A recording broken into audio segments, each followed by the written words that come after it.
Hello, greetings everyone. Welcome to Connect Africa. This is Mahlet Ayele, your host at Connect Africa. I am bringing you a daily recap in Africa, what's happening. So as of yesterday, on Monday, 10th of March, there are three things that happened in our continent. The first one is our first stop will be Donald Trump, the US president, has agreed the Democratic Republic of Congo's call for exchange of mineral in DRC for, in exchange for a peace. Now, again and again, Donald Trump has proved to be that the only language that he understands is only business transaction. We have seen it with his proposal in Ukraine and now with DRC. But one thing what you have to know is that DRC came up first with the proposal. The foreign minister, the outspoken foreign minister of DRC has said it.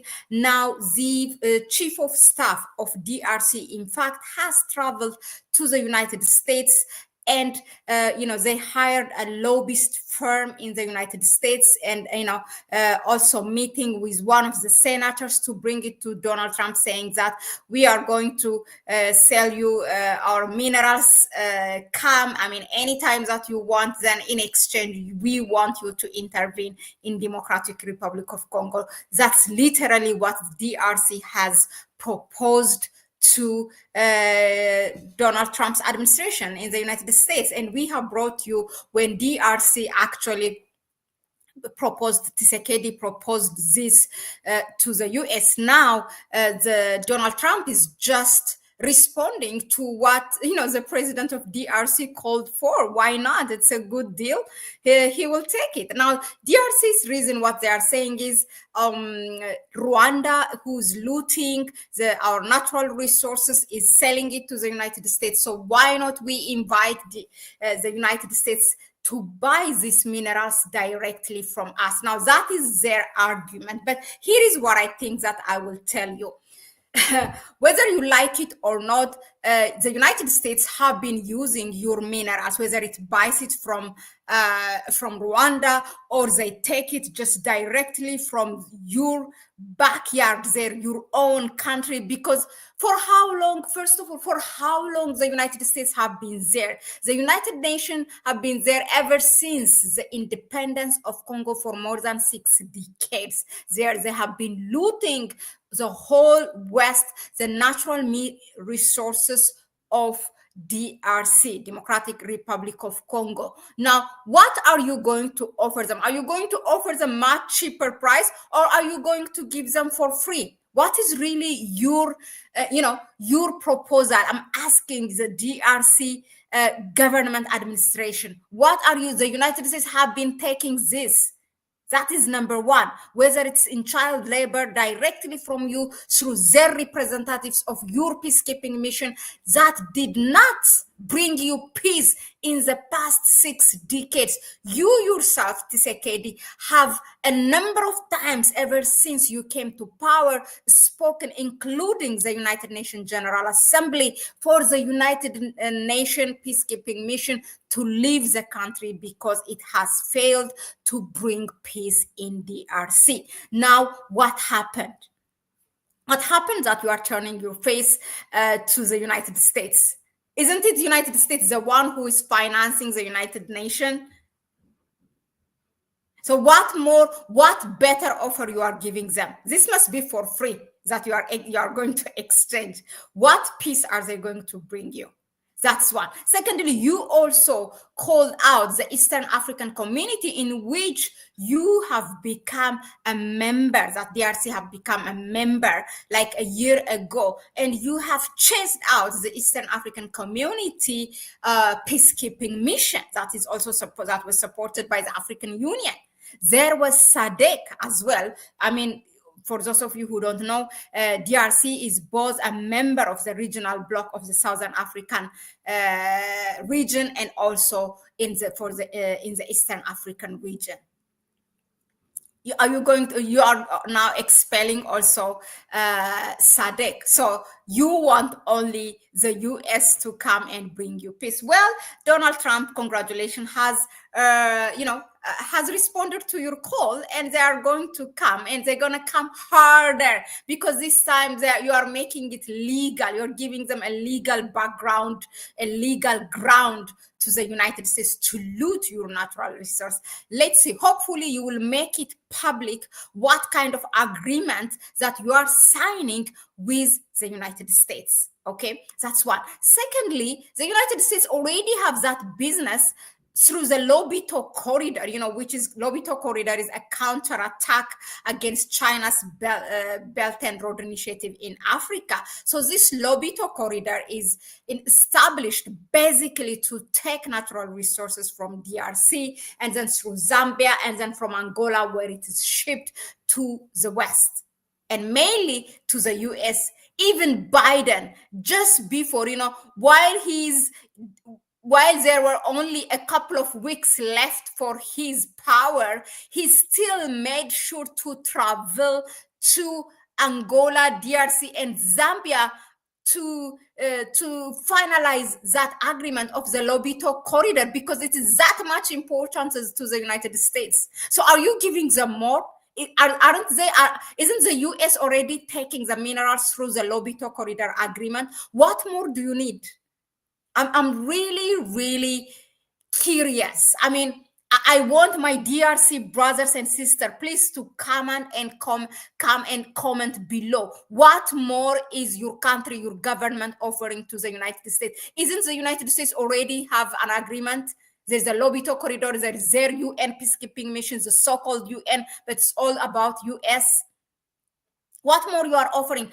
Ask your government. What is the agreement? Hopefully, Tshisekedi don't cry again to chase out the US peacekeeping mission. So now this is like,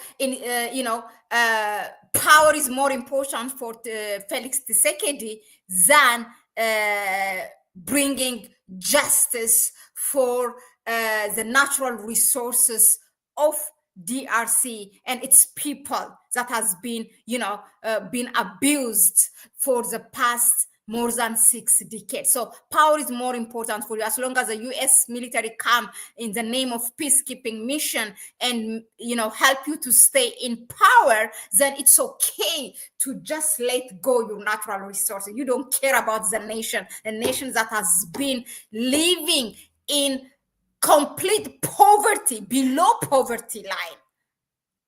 A country that is the wealthiest country in the world. What about all those guerrilla military powers in your country? Why don't you chase them out? That are representing all these Western powers just to make sure they're looting. DRC don't have enough infrastructure. In fact, it doesn't even have a good airport. But guess what? They have a tarmac in the jungle that is running and taking for private jets, which is coming and taking the natural resources and just fly back. This is DRC for you. Ask your government. The real power lies in the hands of the people. Do not let this go. That's my advice for my people in DRC. Now, moving on, our second news is that about Ethiopian Airlines and the Ghana Airways. Why do I bring Ethiopian Airlines? Anyway, look, the internet is going crazy, the social media, after someone here from Ghana, I believe he's the leader of one of the opposition party in Ghana, criticizing the Ghana Airways. Look, here is what he said. Hopefully you will be able to look. He's asking. Okay, I'm gonna read it for you. Let me see if you can. Yeah, this is it. Okay, I'm gonna go back. Just wait a moment. So he asks. It is a former Ghana ambassador to Netherlands via Newsfile. So Dr. Teni Eido. That's the name. So he asks National Economic Dialogue. It's a National Economic Dialogue. That's where I think he posts his this note. Ghana Airways and Ethiopian Airlines started the same year. That is being 1945. Ethiopian Airlines has now more than hundreds of planes. While Ghana Airways is dead. Why?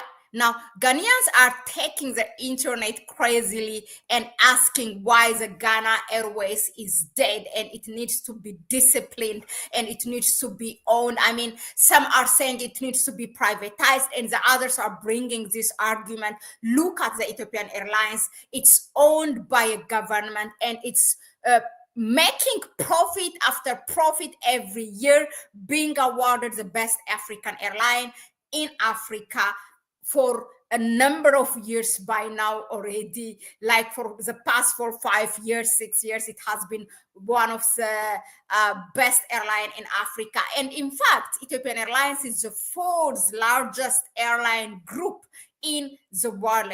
Now, here is the thing. Ghana Airways, just 2 quick facts. Okay, first of all, the name from it might not be directly related to this, but it helps you to understand the mentality of the government, what Nana Akufo-Addo did during his regime. He changed the name from Kwame Nkrumah to the next one. I forgot his name, but he's the one who has taken part in the assassination of Dr. Kwame Nkrumah, and he came to power. So he named it after this man. Secondly, Ghana Airways is right now, it is the base for the US Army. That is when actually when the vice president in Biden's regime, what is her name?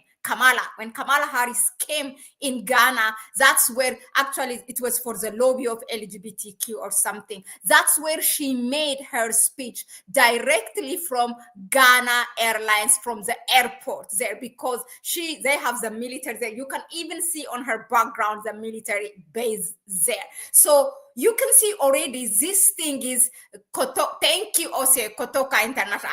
Thank you, my brother. He's always there, to put us straight and to put us in place. Thank you. So yeah, he's our invisible assistant. That's what Akufo-Addo did. Okay. Now, these are 2 facts. Now, secondly, what you have to know about Ethiopian Airlines is, yes, it's owned, but Ethiopia has, I'm an Ethiopian and I really take a pride on Ethiopian Airlines. It is the largest African airline. It's established in 1945. It's true. But guess what? It's 77 or 78 years old now, if you do the maths now. And I'll tell you a few facts about Ethiopian Airline. Ethiopian Airline, first of all, it's not an Ethiopian thing. It's a Pan-African airline. It has more than 150 destinations right now in the world, to be specific. I think 155 or 156. Out of them, 22 are domestic flights. It flies to 63 African cities. That means it flies more than 2 cities in one African country. It has 68 freight destinations. It is the largest airline in Africa, whether you take it by number of destination, by fleet size, by number of passengers, by also the airport itself. And now it's building another airport with $6 billion just in the outskirts of the capital city, because it's getting bigger and bigger. It is the 4th largest airline or group in the world. And also, why we say a Pan-African airline, Ethiopian Airlines have helped, as we speak. There are 7 African countries that got the help of Ethiopian Airlines to establish their not a private one, a national carrier of their airlines. We have 6 of them. It was Zambia, Zimbabwe, Chad, Togo, Malawi, and Mozambique. It has a share from 26 to 49%, ranging in this number in these airlines, and Ethiopian Airlines helps them to have that national carrier, and it has become a profit-making airline for those countries. Guess what? Also recently, DRC has joined this group, becoming the seventh African country in which, Ethiopian Airlines is also taking a stake, I think 49%, and it's helping them to set up that national carrier. And the Gambian president, the government is in talk already with Ethiopian Airlines to help them to set up that that national carrier airline for the Gambia. As we speak, Nigeria has signed and it has quit because after 1 year of back and forth, the Nigerians have called it a quit because quit. Nigeria is a very corrupted country. I mean, there's nothing to hide. So that corrupted system, there are a lot of private airlines. None of them are operating, none of them are operating or functional for Nigeria, and the government airline totally is dead. So they were launching this Nigerian Air, and for Ethiopian Airlines to step in because they have seen all the success stories of other African countries. So for Ethiopian Airlines to do the same. But after 1 year, those private airlines, their corruption could not let Ethiopian Airlines to operate. So Ethiopian Airlines also said, you know what, I cannot do anything. Wash their hand, and they call it a quit. But I know that for a fact, in the past, the last African Union summit, the 38th African Union summit, there were a delegation that came with the President Bola Tinubu from the airlines, the same people that has been criticizing Ethiopian Airlines, to talk again with Ethiopian Airlines because they have seen they have made a mistake. They were taking the tour in Ethiopian Airlines, and there were a number of meetings behind the scene. So hopefully Nigeria will admit and will decide for Ethiopian Airlines to help them to set up that national carrier. So for Ghana should do the same. Ghana, once they wanted to Ethiopian Airlines to sign and to help them to set up that national airline, but they did it with Egypt Airline. I mean, Egypt Airline. Who is Egypt Airline? I mean, in Africa, we all know what kind of service Egypt Airline is giving. So now, also, I think Ghana didn't go along with Egypt Airlines. So they have their eyes on Ethiopian Airlines, and some are even advocating to take for Ghana Airways to take an example from Ethiopian Airlines. So I hope they will end up, talking and having a deal with Ethiopian Airlines so that Ethiopian Airlines can help them to set up that national carrier, a flag carrier of Ghana. That's what we want. The thing is that the African air traffic, let me tell you this quick fact about Africa. 80% of the African air traffic, do you know who owns it? A non-African airline.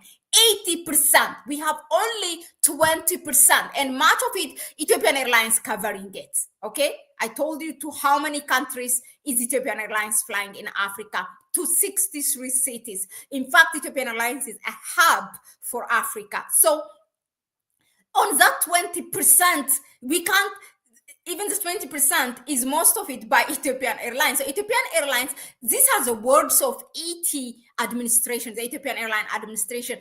They say it should be the reverse. It should be 80% of the air traffic covered by the African airline and 20% by a non-African airline.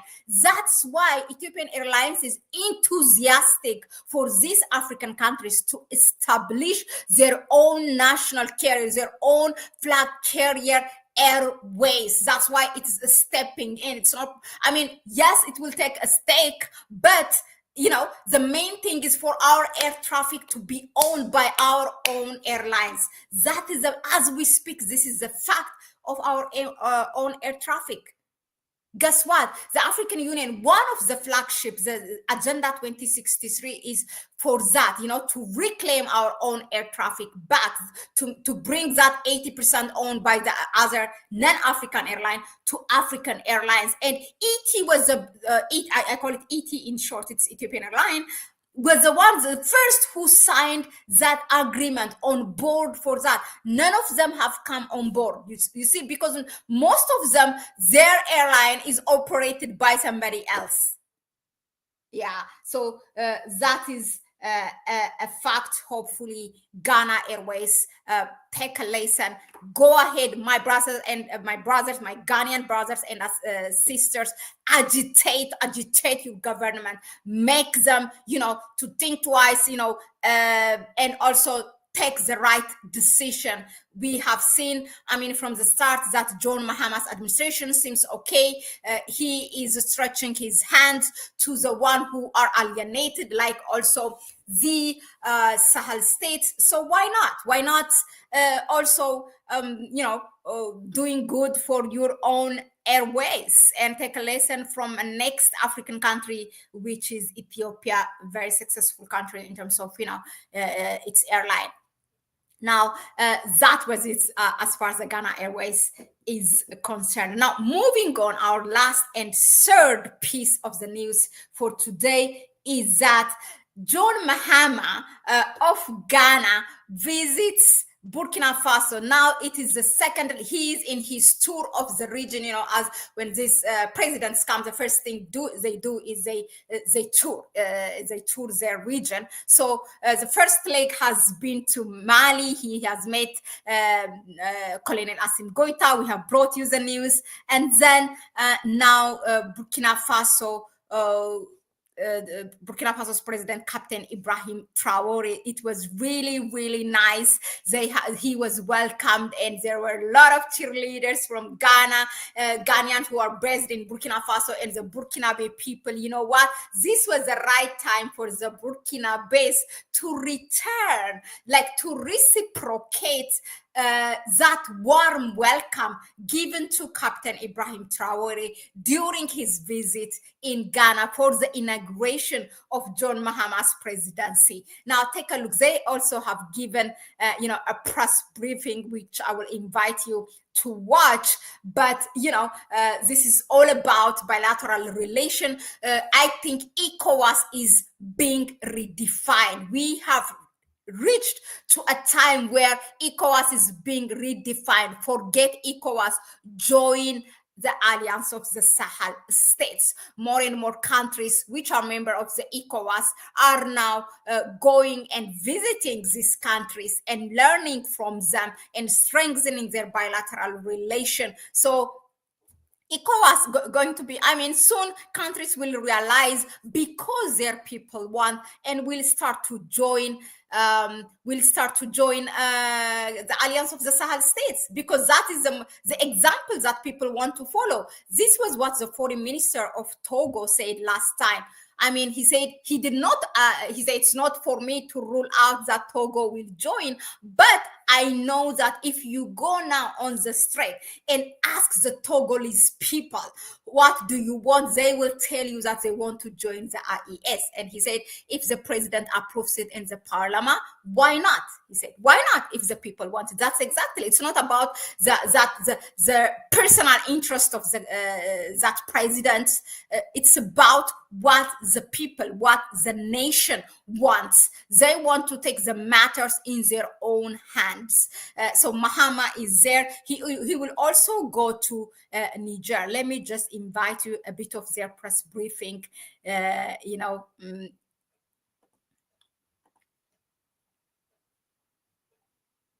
Hopefully I'll be able.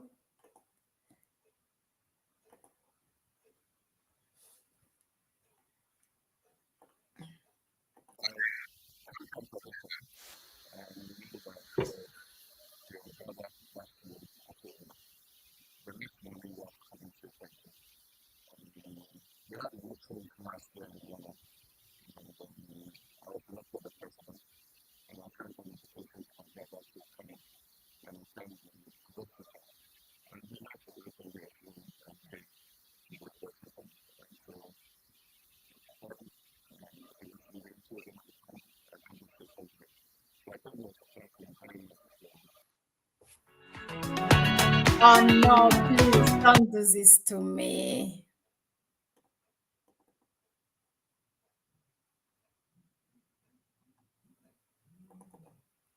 Okay. Ay, ay, ay.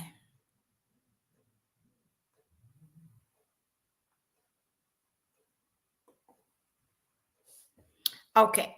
So, yeah, basically, you have heard him. What he said is, he came to reciprocate that uh, what Ibrahim Traore did, by coming and attending that presidential inauguration. But you heard, I will invite you on a different videos of full speech, but that's what, Mahama said in the press briefing together with Captain Ibrahim Traore in Ouagadougou, the capital city of Burkina Faso. Thank you very much for tuning in.